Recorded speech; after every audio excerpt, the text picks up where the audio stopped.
My name is Tony Spera. Of course, I have host Ed and Lorraine Warren with me tonight. And you know, we're going to talk about a few things. One thing we're going to talk about is their trip to Scotland. Now, Ed and Lorraine Warren like to say to me how great Scotland and England are. I like to say to them, how come you're not taking me this time? I mean, I've been there before with them, but now they're escaping for about a week or so, at the end of August, to go investigate a haunted hotel. I begged, I pleaded with Ed, with Lorraine, can I come? Can I go? I've never seen Heather on the Hill. And they just laughed and said, well, we're getting an investigation going, but you cannot come. So, I don't know, maybe I'll talk him into it before the end of the month. But they'll talk about that. And they're going to talk about a famous exorcism, Anna Eklund. So what we'll start out with first, if we could, Lorraine, is how did you get involved in going back to Scotland on a haunted hotel case? Well, Tony, the case came in right after we got back from Scotland. And it came through email. And there was a couple of emails, and he went into great depth. And both these people, both the husband and the wife who owned the hotel and bought it last November, were in police work. That was their livelihood. But I guess after so many years, like yourself, you can retire. It has nothing to do with age. It has to do with myself. They told me to leave and never come back to the police department. Sir. You know how old that hotel is? How old? 1422. Isn't that amazing, Tom? No, really? Yes. It was an old courthouse. One half of it. One half of the building was an old courthouse. The other half is where people came to pay the tariff on their land, Tony. Wow. And executions. And executions. Now, this is in Scotland, right? Yeah. This is on the England-Scottish border, right on the border. So the man speaks with a heavy brogue, very, very heavy brogue. Now, these emails came. Finally, we made communication over the phone with him. We were trying as hard as we could to help over the phone, but it really requires an investigation in order to be able to bring an end to things of this nature. What's happening over there? Well, it all started, this is how he described it. They moved in there with their 2 children. There's a whole quarters on the 2nd floor that's their private quarters. His son, who is 6, his daughter, who is 9, the son is the one that seemed to be very badly affected right from the very beginning, and very frightened, and would talk about these figures that were in his room. He called them very big, big people, and he could see their head, and he said he could see their shoulders, but he couldn't see other parts of them. Now, one night he woke up and he was hysterical, crying. The father didn't know whether the child was having nightmares or what. So he went in, he sat on the bed. He wasn't reading to the child, he was soothing the child. He put his hand on the boy's face. The room was illuminated. He looked, and as he looked at his son that night, that's when the realization that something was there came to him. There was a black, opaque form that took the form of like an opaque, big shadow of a person that he could see between his son and himself. It blotted out completely his son, who he was sitting right next to on the bed.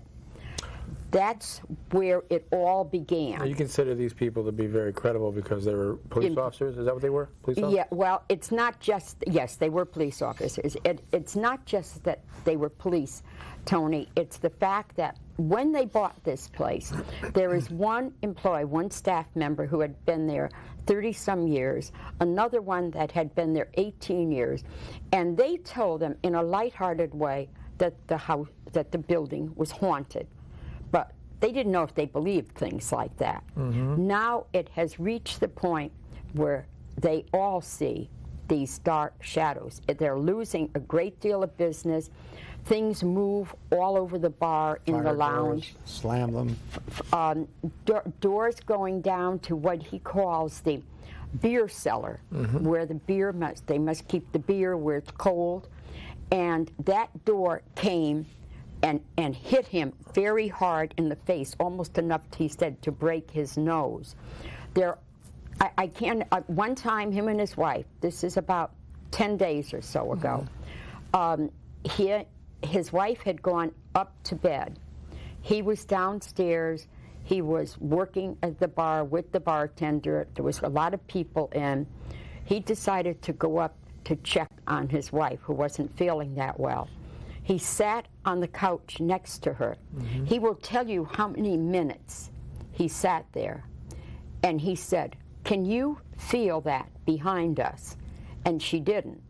So all of a sudden, there was a tremendous bolt, like more than one person kicked the back of the couch real hard. So they both felt that.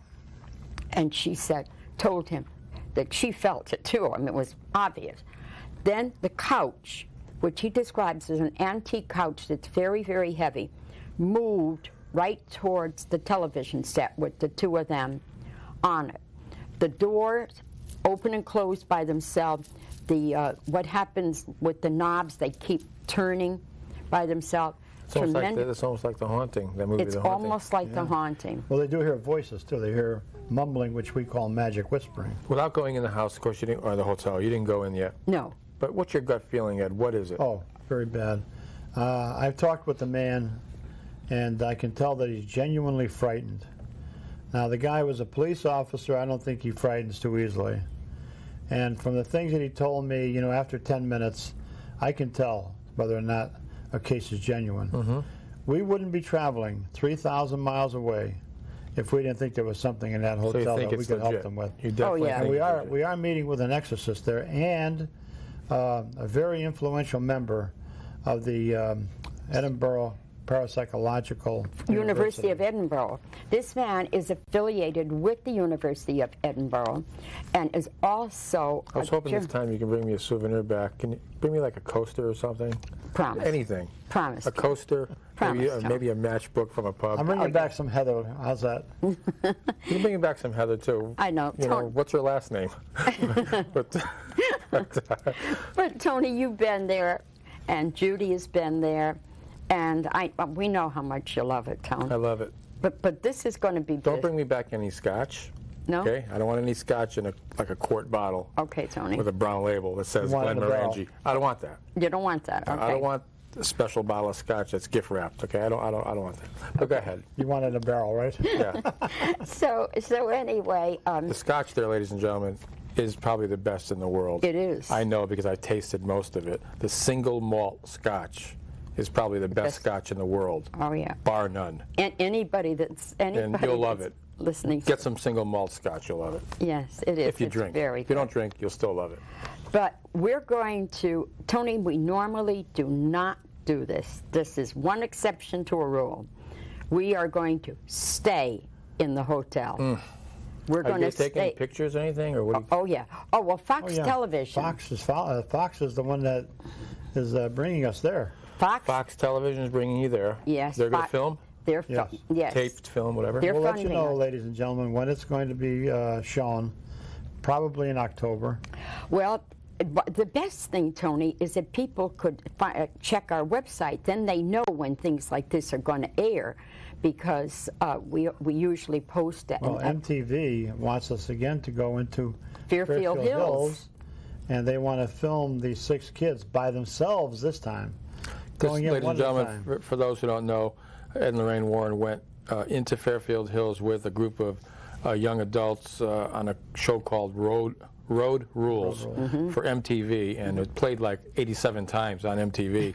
And we'd go to lectures and college lectures or wherever we went, and they'd all go up to Ed and Lorraine and say, "We saw you on Road Rules." But anyway, they're going to do that again. When is that going to be?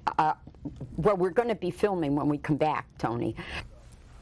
Ed, I'd like to segue, if I could, for a moment. And I'd like to talk, if I could, a little bit about Anna Eklund and that exorcism you told me about. Yes, this was probably one of the best documented cases by the Catholic Church in all of its history. Anna Eklund was a woman 54 years old who had been brought down from Wisconsin by Father Theophilus Ressinger, very famous exorcist Right. and a monk in the Catholic Church, to have an exorcism on her performed at St. Joseph's Church in Earling, Iowa. Father Steiger was the pastor, And he had a community of nuns living there also who had taught at the school and worked around the church. And Father Ressinger felt that the nuns could help in the exorcism of Anna Eklund. Now, this woman was under possession by her own father and devils from the age of 14. The father had raped her on numerous occasions, and she would not go along with these ancestral ideas of his, and he hated her. He hated her so much that when he died, he actually possessed her with these devils, molested her, and this poor woman was tormented right up to the age of 54 when Father Ressinger went to help her. Now, she had 30 exorcisms performed, which all failed. Now Father Ressinger is going to bring her to Erling to his good friend's church, Father Steiger, in the hopes that he can be successful.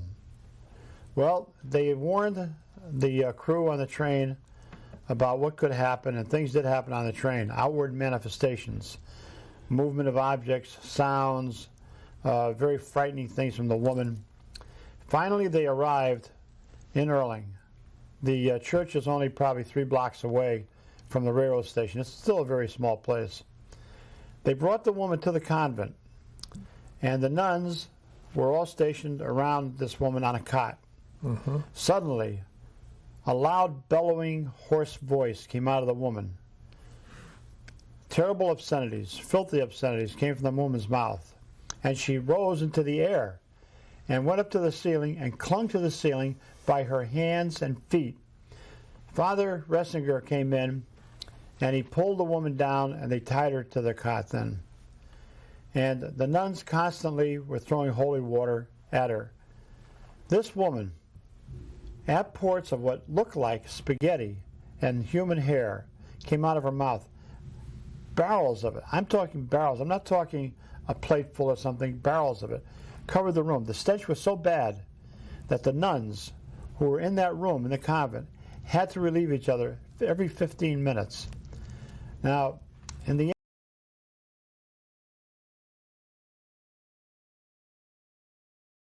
devils and her father. Now, people think, how could a father possess his own daughter? Look at the evil that we have in the world today. Young boys killing their families, girls, torture, killings, murders, young children in kindergarten being shot to death by a madman. This is nothing. Where the devil is involved, anything can happen. And the worst thing is that the public, if it's a skeptical public, is the best protection that devils have. You think the devil has more of a presence nowadays than it did, Positively. say, 50 years ago? Oh, yes. Positively. Oh, and yes. it's said that the devil would show himself at the end of the millennium, or the beginning of the millennium. And he certainly is showing himself. Look at the horrible things that are happening. Children, they are children, 12 and 13, taking rifles, killing numerous people, mass murders. It's horrible what's going on today. The kids today, I feel sorry for them. I wouldn't want to be a kid today. Being brought up the way they are with these drugs, the way of life that they have to lead. Lackadaisical attitude by the parents. Yes, very lackadaisical attitude. Lackadaisical, when I say that, is like a kid will come home from school, and the teachers can't even they can't even discipline him if the kid can swear. Like when I was in school, if a teacher called my house and said I did something wrong, my father hit me. Sure. Or he'd have me in the room for all summer. You can't do that anymore. Today they say, well, my son it's freedom of speech. He can say what he wants. Yeah, that's only because the law says you cannot touch that child. But there's disciplinary ways of taking care of kids that you don't have to beat them or hit them or any other thing. You take what little pleasures they have. Maybe they like to watch a certain TV show. You don't let them watch it. You ground them for a week. Mm-hmm. And this is the way I think that kids should be disciplined, So do you think the exorcism of Anna Eklund was worse than the real exorcist case? Yes. Oh, I think in a lot of ways it was. Yes, it was. And I want to say that because it went on for so long, too. A lot of people don't realize that the movie The Exorcist was based on a true case history. In 1939, a young boy by the name of Douglas Dean, that's what they call him, 14 years old, He lived in Georgetown, and this is where the priest actually performed a lot of the exorcisms, Mount Rainier. But Lorraine and I, that was 1946. We had heard about it, the papers were full of it, and I wasn't really into this that much at that time, but of course I had great interest in it. And eventually, a few years later, I was able to get the secret files of The Exorcist. And where you see the girl's head turning, it was a boy, not a girl. They put the girl in there, and you see the slash marks on her face when she was hit with the holy water. This actually does happen. Mm-hmm. Remember in the Maurice Theriault case, the farmer, that we have the film of, his head splitting open, right? On video. Blood coming down the eyes, out of his mouth. Boil-like eruptions coming out of the skin. The skin looks like it was burnt with a blowtorch. Snake-like eyes. We have that on film. These things happen. There's no two ways about it. And if the public could see this just once, they'd be very cautious about believing the skeptics and the atheists. I got a question for you, though. Should people out there be afraid of being possessed? Only if they cross that thin margin that we call the natural to the preternatural. For instance, don't use Ouija boards, don't hold seances, don't go into cemeteries like Lorraine and I do and our investigators unless you are prepared to be an investigator and to take your chances. There are many protective ways that you can go in there. And remember, we don't go into these places out of kicks. We go there to help people, to get the evidence to prove that evil exists. That's why we do this. So just a normal person, an everyday person who goes to work and comes home and might be religious, goes to church, doesn't do anything wrong, doesn't dabble in things like the Ouija board. Their chances are almost nil. Should they worry about if they become a soul victim? Now, the Smurl family. What's a soul victim? People that. What is a soul victim? People that, like the Smurl family, who had such horrible things happen, who were so religious, who were so community-minded, who were such good parents, plus they were so good to their family in general, the older members.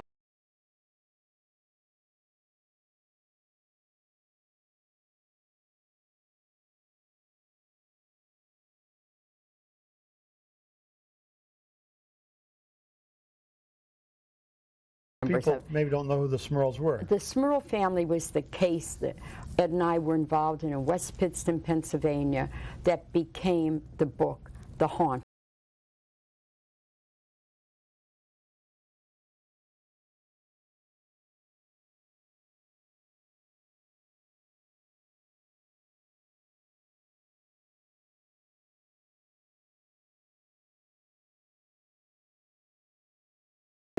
Who the Smurls were, what they stood for. So would they be soul victims, though, Ed? Is that what you call a soul victim? Is somebody who intercedes for somebody else, for like the Smurl family, trying to help the Smurl family. And then they get could attacked. Wind up as soul victims.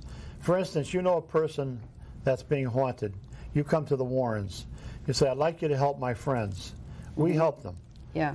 Devils aren't too happy about that. No, you're putting yourself in. After that person who brought us into the case, they become a soul victim. So you're putting yourself in jeopardy because you're posing a threat to something that might be in this given situation. Can a person who is skeptical or does not believe in God be possessed or haunted? Yes. Yes, be they possessed. can. And you know what we find? There are no skeptics or atheists in truly haunted houses. We've never met a true skeptic. We make a win and meet atheists. We won't have. come out an atheist. They won't. But I wanted to make another point, Tony, and that's how. Go ahead, make your point. I got another question for Ed. Okay. We went to Erling, Iowa in 1980. During the period of time that we were involved in the possession of David Glatzel in Brookfield, right here. We went there. That was the Devil in Connecticut case. That was the Devil in Connecticut case. We went there to pray by the grave of Father Ressinger, or Father Steiger. And we went there and asked for their help, their guidance. I will never forget that, Tony. Here is this magnificent building that looks like a cathedral in the middle of a cornfield out there. And as you leave the town, you go up a small grade, and there's a massive big bulletin board to the Blue Army, which is an order regarding devotion to the Blessed Mother of God. At that point, the sky turned this incredible shade of blue. It wasn't here, it wasn't here, it wasn't behind us, it was only ahead of us. And as Ed and I drove, we weren't talking, and we were watching and witnessing a sunset, Tony, that was really miraculous. It was so incredibly beautiful. And I think the guidance that we got, maybe the intercession from that priest, is what really helped Ed and I, where the Glatzel family were concerned. Ed, what are the manifestations, or what are the signs and symptoms of somebody who's possessed and needs exorcism? All right, there's what we call perfect possession, which is hard to tell if the person is possessed. But we look for outward manifestations such as a table levitating in front of the person, that person talking in languages they've never learned, the physical characteristics of that person changing, the person sitting in a chair and levitating right across the room, strange things coming from that they never knew about, any type of education. Suddenly they could be spouting things that they never knew anything about, such as music, literature. Person could be a hillbilly. All of a sudden they're talking like some kind of a president of a university. We look for unusual outward manifestations. Now, if we're in a house and all of a sudden, Tony, you levitate with that chair, we know that you're not mentally ill. We know that this is paranormal or supernatural or preternatural phenomena occurring before our very eyes. How about somebody who gets really strong, something like that? Oh, Extreme superhuman strength. Yes, superhuman strength, where some guy 5'7", like Bill Ramsey, weighing about 150 pounds, takes 6 or 7 huge police officers weighing 250 pounds each and over 6 foot and throwing them around like matchsticks. This is the type of thing we look for. Also, physical characteristics changing. I take it you've been on various exorcisms, and have you seen this kind of... Positively. Have you ever seen anybody levitate? Yes. That's in the... Not only have we seen it, Tony, remember I was picked up and thrown right across the room. Lorraine was thrown 25 feet right through the air. That's levitation. There's nothing else. But we've seen people. I've seen David Glatzel. As I walked into his room one morning when an exorcism was supposed to take place, a huge priest was standing right alongside of his bed. And this boy had a bad habit of just swinging out and hitting you in places you don't want to be hit. So I told him, Father, you better back up. And as I said that, this boy was in a fetal position, rose into the air, flew over the two of us, and landed on his feet and ran into the hallway and locked himself in the bathroom. This boy levitated right through the air. That was like in a movie. Part of that was in a movie, right? Yeah. Yes, yes. I remember we yes, went to that restaurant and I met Carl and what's the wife? Judy. And Judy Glatzel. Yes. And Debbie Glatzel. Yes. Very, very nice people. Yes, they Extremely are. They are beautiful nice people. They are. I forget the name of the restaurant, but it was around here. Yeah, it was in Stratford. Don't mention it. Down in It's Lordship. too commercial too. Yeah. No, I think it's out of business now, but It is out of business. it was a very nice evening with yes. them. Yeah, That our was back in, seafood what, night. 1980? 1980, Tony, during the period of time we were involved So with it. David Glatzel was what? Possessed? Yeah, he was Yes. 11 years old. He was possessed. It was Father Dennis that brought us in from St. Joseph's Church in Brookfield there. And Father Dennis was very frightened himself because he had a sickly mother in Ireland. And so another priest took over as pastor at St. Joseph's for him, and he helped us. And that man was sick from the day he helped us till today. That case, Tony, where the Glatzel boy was concerned, there were 6 Roman Catholic priests involved, and 4 of them, I think, if I'm not mistaken, From the Vatican. were ordained and schooled in Rome. Really? Yes, they were What year was brilliant, this brilliant case? men. 1981? It was 1980 into 1981. And why we were involved in that is when the case in Lee, Massachusetts. Now, Yeah, I remember. I want to tell you, the Lee, Massachusetts, the Glatzel case, the case in West Hartford, all of these cases, All around the same time. and Maurice, all of them, Tony, the exorcisms were performed on May 2nd. We had nothing to do with choosing that.